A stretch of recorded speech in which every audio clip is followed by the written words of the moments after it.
Recently, I released a video in which I showcased some original artwork for Amazing Fantasy 15 from Steve Ditko. And as soon as that video went live, people started reaching out to me, asking questions as to if that artwork had ever been used and printed in color for another comic. And in fact, it had been. The artwork had been used on the cover of Amazing Spider-Man number 700. But I also knew that that artwork had also been used in the 70s. If you want to know where, and more importantly, if you want to see where, stay tuned to this video.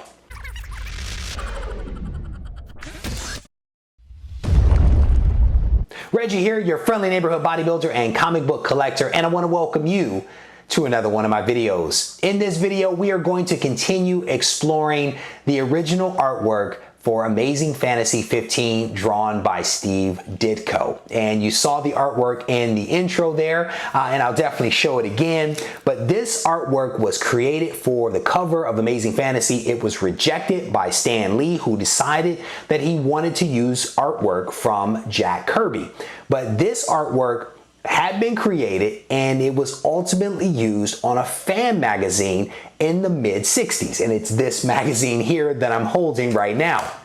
But I also knew that yes, the artwork had been used for Amazing Spider-Man 700, but it had also been used for a comic in the 70s, specifically the Mighty World of Marvel. This is a 5-pence weekly magazine that was issued in the United Kingdom. And the idea was that every week for the first 400 issues, readers in the UK could be exposed to some wonderful art and stories from classic comics that had come out in the 60s. And this particular book, which is issue number 2, week ending October 14th, 1972, included some excerpts from Hulk number 1, Fantastic Four number 1, and Amazing Fantasy 15. And this is part of what attracted me to this book.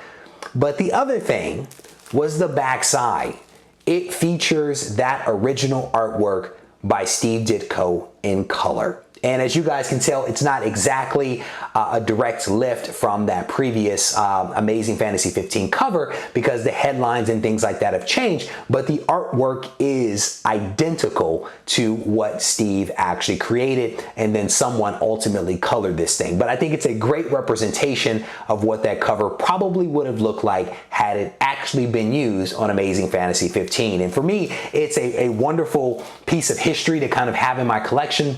I was actually made aware of this particular book by another subscriber to the channel who said, hey, I have a mystery for you, something you might be interested in, you might want to take a look. So I'm definitely pumped to have this book in my collection. Unfortunately, this is not a complete book. There is, or was, I should say, a coupon in this book that some lucky reader clipped out and probably redeemed for a decal or something like that. But it is not a complete book. I wish that it were, but even without that coupon, this is still a great piece of comic history that I'm glad to have in my collection. So as always, guys, I want to thank you for taking the time to watch this video. I hope that you enjoyed it.